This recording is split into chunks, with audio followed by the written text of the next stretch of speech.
Assalamualaikum warahmatullahi wabarakatuh. Salam Sunda, Sampurasun.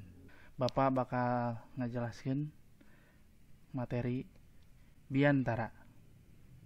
Kanggo kompetensi dasarna, hiji, mengidentifikasi, memahami, dan menganalisis teks pidato sesuai dengan kaidah-kaidahnya. 2. Menyusun, menanggapi, dan menyajikan teks pidato sesuai dengan kaidah-kaidahnya secara lisan dan tulisan. Kanggo pengertian biantara atau sering oge disebutna pidato nyaeta nepikeun hiji jejer kalawan lisan dihareupeun jalma rea. Aya oge biantara nu dilakukeun di hareupeun jamaah waktuna jumaahan, pangajian, atawa naon wae nu aya hubunganana jeung keagamaan disebutna khutbah. Teknik-teknik biantara diantarana teknik biantara anu make naskah disebutna teknik naskah. Teknik biantara anu teu make naskah disebutna teknik ekstemporan. Teknik biantara nu diapalkeun disebutna teknik ngapalkeun.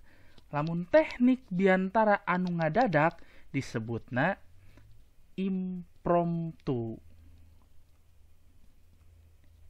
Biantara kabagi tilu, nyaeta bubuka atau pembukaan, eusi atau maksud jeung tujuan, hiji deui panutup. Dina bagian bubuka atau pembukaan nyaeta bagian anu eusina ngawengku salam pembuka jeung panganteur kana eusi biantara. Conto salam pembuka jeung salam hormat.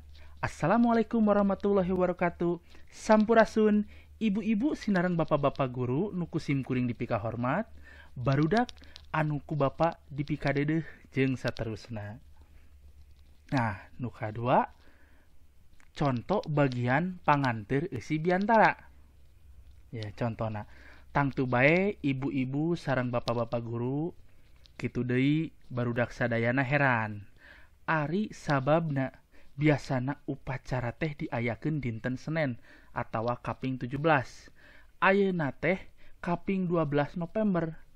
Nah, diayakeun upacara sadayana kedah uninga yen dinten ayeuna teh Poe Kasehatan Nasional atawa Hari Kesehatan Nasional.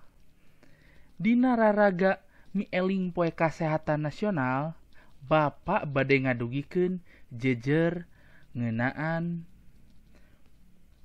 pentingna kasehatan pikeun kahirupan masyarakat.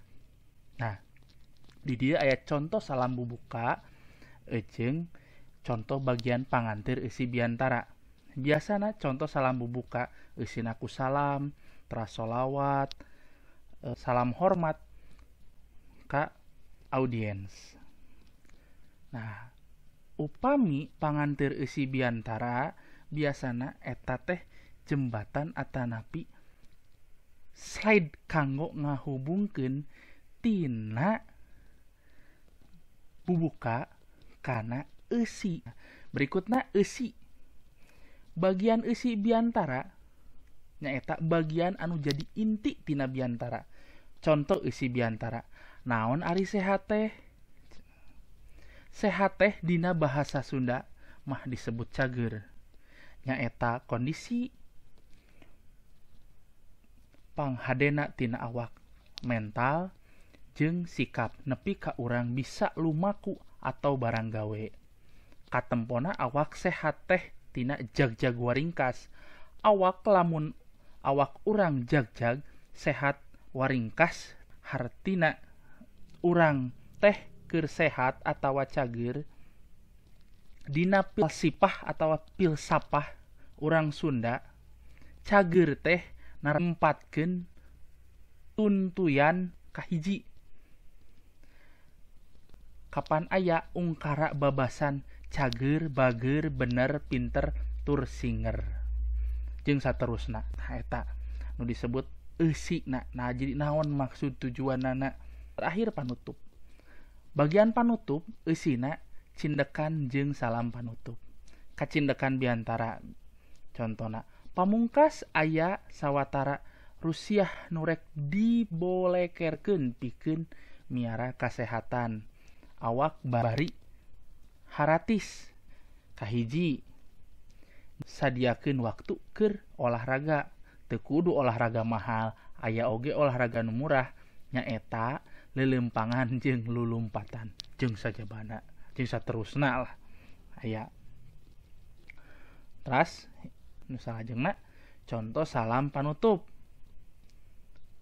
dina biantara sakitu wae biantara nu ti Bapa mugi wae aya mangpaatna. Wassalamualaikum warahmatullahi wabarakatuh. Nah itu tadi biantara kabagi tilu. Jadi biantara teh aya bubuka, eusi, sareng panutup. Salajengna nah kanggo tugas sareng absensi. Tugas pek damel ku hidup biantara ditulis tangan temana COVID-19 anu ayeuna keur viral. Kintun kana WA Bapak di Japri. Tong hilap pasihan katerangan nami sareng kelas dina WA-na. Ulangan ukur foto hungkul. Absensi ngeusiana salian tina Google Form anu dibagikeun dina grup WA. Oge hidup kedah ngasubscribe upami nu teu acan ngasubscribe, nga-like video ieu sareng dina komen diserat nami sareng kelas. Nah, sakitu wae nu kapihatur ku Bapak. Wassalamualaikum warahmatullahi wabarakatuh. Salam Sunda. Sampurasun.